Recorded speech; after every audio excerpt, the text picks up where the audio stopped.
Friend నీకు నగలు కావాలా? అవి ఎక్కడున్నాయో నీకు చెప్తా ఇప్పుడు. సెకండ్ క్రానికల్స్ 20 చాప్టర్ వర్స్ 22లో చూడు. విస్తారమైన ధనమును, ప్రశస్తమైన నగలును కనబడెను. వారు తమకిష్టమైనంత మట్టుకు తీసుకొని, తాము కొనిపోగలిగినంత కంటే ఎక్కువగా పోలుచుకొనిరి. కొల్ల సొమ్ము విస్తారమైనందున దానిని కూర్చుటకు 3 దినములు పట్టెను. ఓకే. యాక్చువల్‌గా ఇవన్నీ మనం పొందాలంటే ఒక కండిషన్ పెట్టాడు యేసయ్య. గుర్తుందా? మత్తయి సువార్త 6 అధ్యాయం 33లో కాబట్టి మీరు ఆయన రాజ్యమును, నీతిని మొదట వెతుకుడి. అప్పుడవన్నీయు మీకు అనుగ్రహింపబడును. ఇప్పుడు యూదా వారికి దేవుడు అవన్నీ అనుగ్రహించాడు అంటే, దేవుడు పెట్టిన కండిషన్‌ని వారు సక్సెస్‌ఫుల్‌గా రీచ్ అయినట్లేగా? అయితే ఇశ్రాయేలు వారు మొదట వెతికిన దేవుని రాజ్యమేంటో, దేవుని నీతేంటో తెలుసుకునే ప్రయత్నం చేద్దామా?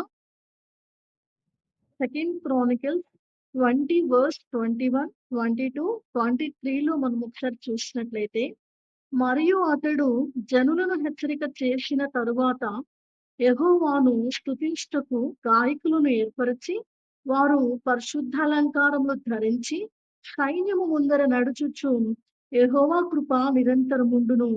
ఆయనను స్తుతించుడి అని స్తోత్రము చేయుటకు వారిని నియమించెను. వారు పాడుటకును, స్తుతించుటకును మొదలు పెట్టగా, యెహోవా యూదా వారి మీదికి వచ్చిన అమ్మోనీయుల మీదను, మోయాబీయుల మీదను, శేయీరు మన్యవాసుల మీదను మాటుగాండ్రను పెట్టెను గనుక వారు హతులైరి. అమ్మోనీయులను, మోయాబీయులను, శేయీరు మన్యవాసులను బొత్తిగా చంపి నిర్మూలము చేయవలెనని పొంచియుండి వారి మీద పడిరి. వారు శెయూరు కాపరస్తులను కడముట్టించిన తరువాత తమలో ఒకరినొకరు చంపుకొనుటకు మొదలుపెట్టిరి.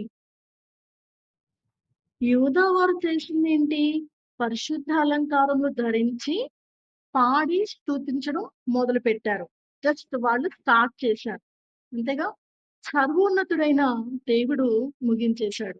మనం స్టార్ట్ చేస్తే దేవుడు ఫినిష్ చేస్తాడు. మనం స్టార్ట్ చేయడమే లేటు. మరి నీవు నగలు పొందుకునే ప్రయత్నం ఎప్పుడు మొదలుపెడతావు? నగలు పొందడం ఈజీనా? కష్టమా? నీ కామెంట్ ఏంటి?